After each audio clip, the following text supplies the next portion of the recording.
Hey Sugarfoot, I'm back with some more stories for you. So we're going to talk about reincarnation. Well, these are some stories that I thought was like fascinating to the point I couldn't, I've seen them both separately and they reminded me so much of each other. I was like, oh, I got to go over this with my spiritual cousins. So here we go. These are twins, Jacqueline and Joanna. They were killed. Oh, I got to watch my verbiage around here. They were unalived due to a lady who had lost custody of her children. She purposely ran into them as well as their friend Anthony, who ended up passing away on his way to the hospital. And so they were twins. And shortly after their mother, Florence, found out she was pregnant again. This is way back in the days before you guys got sonograms to see what you were having. So the doctor told her it was a single pregnancy, but her husband kept saying, no, our girls are coming back to us. You're about to give birth to twins. But she's like, we don't have twins on running either sides of our family. It was a fluke we had those twins. We're not finna have another set of twins. He's like, all right, let's see. So fast forward, she go ahead and gives birth to two lovely baby girls. You can't tell me they don't look just like their sisters, okay?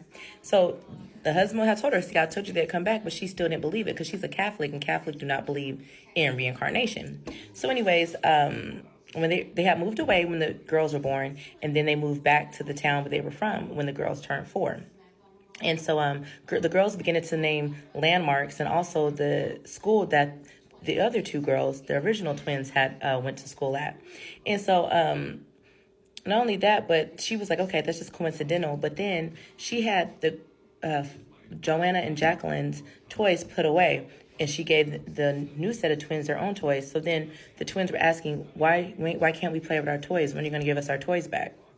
And so when she gave them back the toys, they were like not playing with the old toys, with the original toys. They wanted to play with their old toys. So at that point, that's when their mother, Florence, was like, hey, I kind of believe this. So let's go to another story. Okay, so 2010, Oprah did a show on Lori and Chris. So Lori and Chris had 3 children. They had an older son named Kyle, Katie, and Emma. They were all single kids, no twins or anything.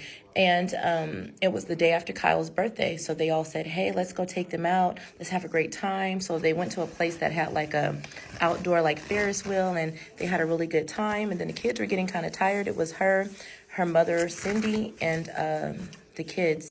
So she said she remembered it was nap time. They were falling asleep in the car, and she looked back as she was stopped at a stoplight.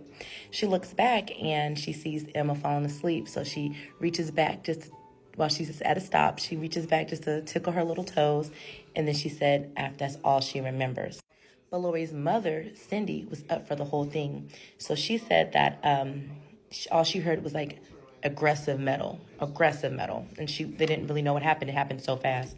But what ended up happening was a 4,000 truck carrying 4,000 pounds of cargo ran into them, and the kids were trapped. So they ended up taking kids. Each kid went to a different trauma section of the hospital. Lori herself she just passed out. She was unconscious.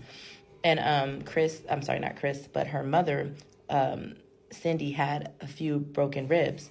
So by the time Chris finds out, the first one he goes to is Katie. While he's there, the doctors let him know that Katie did expire.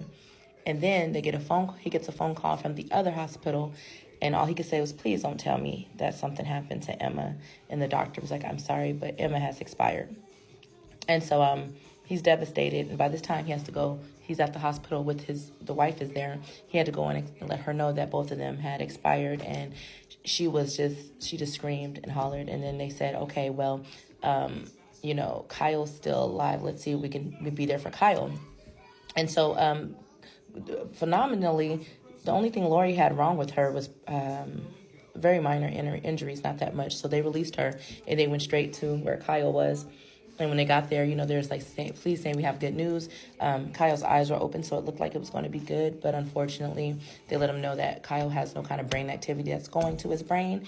And so they had to prepare to let him go. So they held his hand until his heart stopped beating.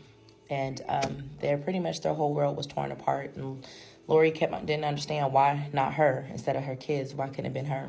So anyways, they had no plans of ever having children again because that was it. They had 3 and they didn't want any more. But they ended up, after they kind of pulled themselves together, they found a way to say, okay, let's go ahead and have more children. Only thing is they had already did measures to not have kids because of the last three, so they had to go in vitro. So after they did in vitro, they let them know, they said, hey, you're able to get 3 eggs. They're 2 girls and 1 boy. And they said this has to be a sign from them. So after almost to the day of the accident of the other kids, which also meant it was close to Kyle's birthday, they have give birth to triplets. So here's Kyle to the right, Lim in the middle, and Katie all the way to the left. That's how their first set of children looked. Beautiful kids. So they end up having triplets, and they come out looking just like the other children that they had, right? And so they said that they act just like them, from their mannerisms to their characteristics to even their looks. And they said that they tend to look at the pictures of the other kids a lot because they have them around the house. And in honor of their first children, they named the same middle names to the other children. And they said they do believe that in miracles, and they do feel like a lot of times that their kids are in them. So I don't know what you guys feel about reincarnation. I definitely feel like it's a possibility. I know personally myself, my daughter, after my sister passed, and I had my daughter 2 years later, and their birthdays are around the same time, like they're the same sign. She used to look at her picture behind me because I'd have it on my wall right by my bed, and she would just laugh and coo at it as if my sister was like playing with her. I don't know. It possibly could be the same ones, but I think these are fascinating stories. And even though they're both heartbreaking, I'm glad that the parents still had a way of showing their love to their kids anyways. So you guys, if you like the story I had said today and you want to see more like this, go ahead and press the like button and make sure you share and follow. Bye.